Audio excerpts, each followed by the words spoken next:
शेतकरी बांधवांनो, तुम्ही पाहू शकता ही कडक थंडीच्या महिन्यात पेरणी केलेली मका आहे आणि ही मकाची कणसं जर तुम्ही बघितले तर पूर्ण कडवर भरलेली आहे आणि या मकाची जर क्वांटिटी बघितली तुम्ही भरपूर प्रमाणात क्वांटिटी आहे आणि याची क्वालिटी पहा, क्वालिटी एक नंबर आहे आणि या मकाची जी शायनिंग आहे आणि चकाकी आहे ती एक नंबर आहे।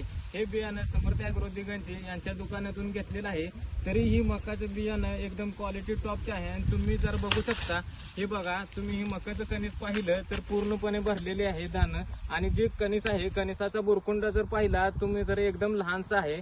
हे तुम्ही पाहू शकता, जे कणसाचे दाणे जर सोलले तर एक कणसाचे दाणे सोललेले ते भरपूर मोठ्या प्रमाणात आहेत आणि बुरकुंडा पाहिला तर हा एकदम लहानसा आहे।